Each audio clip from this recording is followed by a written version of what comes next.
Oke guys, Assalamualaikum warahmatullahi wabarakatuh. Kembali lagi di channel Gambas LJ. Kali ini kita akan menyaksikan full pidato dari Pak Prabowo Subianto yang berada di negara Peru guys, dalam acara Apec CEO Summit di negara Peru guys. Oke, apa yang akan disampaikan dan apa yang akan diucapkan oleh Pak Prabowo kita simak dengan seksama. Ini keren. Wow, pokoknya Pak Prabowo ya gas. His Excellency Mr. Fernando Zavala, Chairman of the Apec CEO Summit 2024 and former Prime Minister of Peru, distinguished panelists, distinguished delegates from Indonesia, all the ministers attending. I would like also to acknowledge the presence of many notable CEOs from Latin America and the Caribbean, and distinguished participants from the ASEAN Business Advisory Council. Ladies and gentlemen, I'm very honored to be invited to address this distinguished body.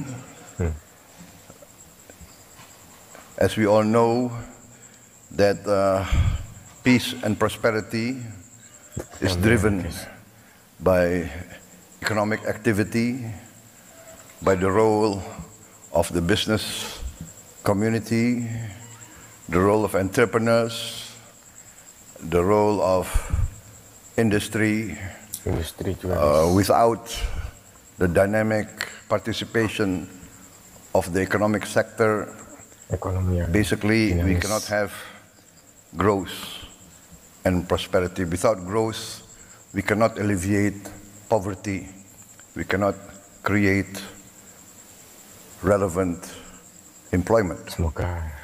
Therefore, I am very happy and very honored to address you, the drivers of economic growth in the Pacific region. The Pacific region, I think, is one of the most dynamic areas of the world. Economic growth, potential technological achievements, the demographics, the resources available in the Pacific, in the Indo-Pacific regions, all point to a bright economic future for all.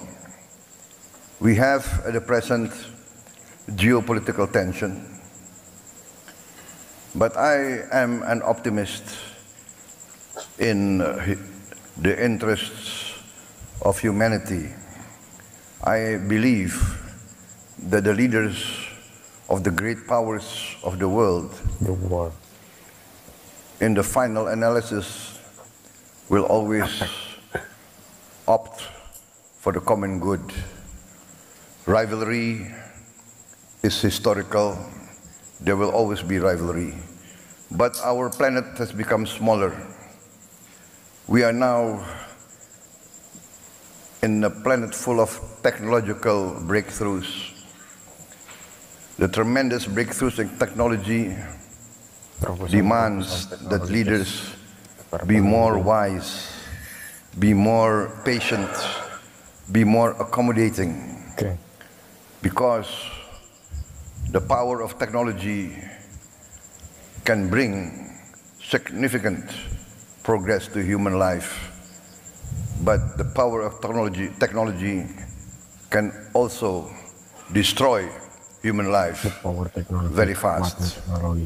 Therefore, I always choose the path of collaboration, engagement, communication, negotiation. Yes, we have to uphold and live by common laws, by international rules, but we must also have common understanding of everybody's interest. Okay. I come from a country now, Indonesia, one of the largest countries in the world, fourth largest population. Our territory from west to east is nearly the length of Europe. Europe has 27 countries or more. We are one country. We have our significant challenges, but we are blessed with abundant resources, significant territory, land and water. We have the fortune of being able to, in a few years, be completely self-sufficient in energy, self-sufficient in green energy. We will be perhaps one of the few countries that can achieve 100% renewable energy within a few years. We can replace fossil fuel by renewables. We have the largest geothermal potential. I think 60% of the world geothermal energy potential is in Indonesia. We have a potential, of course, solar energy, but our main strength will come from bioenergy, from the plant-based fuel that we can produce.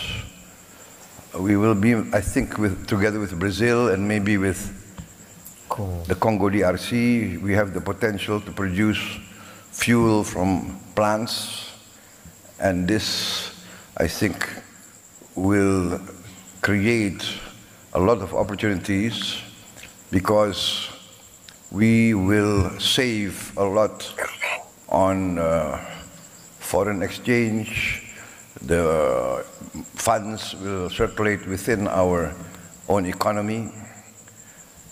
We also are blessed with critical minerals and other vital resources for modern life. And also I've been discussing with Peru, the Peruvian government. I think we have complementary resources for the future. Okay. We have managed to have a prudent economical and fiscal policies in the last years. We managed to maintain growth even after the COVID. Our inflation is, our growth now is about 5%, higher than the global average. Our inflation is at 2%. We have challenges. We still have, I would say, we still have poverty at a large scale, large level, which I'm determined to bring down. And we do have a significant percentage of our children malnourished. I'm also determined to address these problems head on.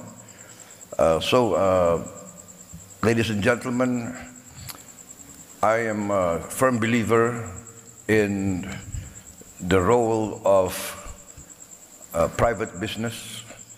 Before I entered government, I was also a businessman, an entrepreneur, so I do understand from both sides the concerns, the challenges faced by private business. I think private business wants certainty of the legal system. Private business wants favorable economic climate, political climate, stability, security, and good conditions favorable incentives, and this we are addressing. We have liberalized our laws. We open the health sector for foreign health companies. We are opening our education sector. We invite foreign universities to open campuses. We are inviting foreign hospitals to open their branches in Indonesia. We are going forward with more incentives. We have created several special economic zones, and we will create more of these special economic zones in order to invite the modern and advanced leading-edge technology, especially as the traditional economy. For instance, we are very bullish on our maritime industry, fisheries. I think we are now 3/4 of our national territory is water. We have tremendous potential for, let us say, a well-planned fishery program, aqua farming, and a lot of processing industries. We are determined to industrialize by downstreaming our resources, processing our resources. We have 26 commodities which we are determined to have a processing industry. We calculate that we need investment of around $600 billion. And we invite foreign participants to come in and take part in this. And many of the companies have been involved in our economy for many, many years. We are also pushing for more exploration of oil and gas and other minerals. So, ladies and gentlemen, Indonesia is open for more business. I'm determined to protect all investments, to give favorable economic conditions, and to be involved in the major economic organizations of the world, and to work together with all of you to create mutual prosperity. I believe that prosperity can only come from peace. Peace comes from understanding. Understanding comes from engagement and negotiation. So I'm very happy to attend this APEC summit, to renew contacts, to introduce myself, to introduce my country, and to invite cooperation between all of you, the private sector of the Pacific Basin, the Pacific world, and together to achieve prosperity. Prosperity, in the end, I would say, guarantees peace and stability. Ladies and gentlemen, I think that concludes my remarks. And once again, thank you for inviting me, and I wish this APEC summit, this APEC CEO summit also to be very successful. Thank you very much. Thank you. Keren. Alhamdulillahirrahmanirrahim guys, itu tadi full pidato Pak Prabowo Subianto yang berada di yang berada di negara Peru guys, di acara Apec CEO Summit guys, di negara Peru guys. Mengatakan apa ya, pokoknya itu mengatakan apa tadi ya, pokoknya intinya Pak Prabowo akan lebih memajukan Indonesia dari segi apa ya, sumber daya alam, energi, dan yang lainnya, dan juga kesejahteraan rakyat Indonesia yang masih banyak kemiskinan dan juga apa tadi banyak guys. Untuk menjelaskan nih mati susah guys. Dari segi apa ya, pokoknya untuk kunjungan Pak Prabowo dari negara ke negara di dunia ini untuk apa ya, lebih kerjasama untuk ekonomi dan kestabilan dan juga yang lainnya guys. Dan ini demi kemajuan Indonesia dan rakyat Indonesia, karena sebagai pemimpin Pak Prabowo harus keluar negeri melakukan kunjungan-kunjungan. Untuk ini bukan jalan-jalan ya guys, ini sudah kewajiban Pak Prabowo sebagai pemimpin untuk keluar negeri melakukan kerjasama atau melakukan kerjasama diplomatik antar negara guys. Wassalamualaikum warahmatullahi wabarakatuh. Gambas LJ kukut kancane guys.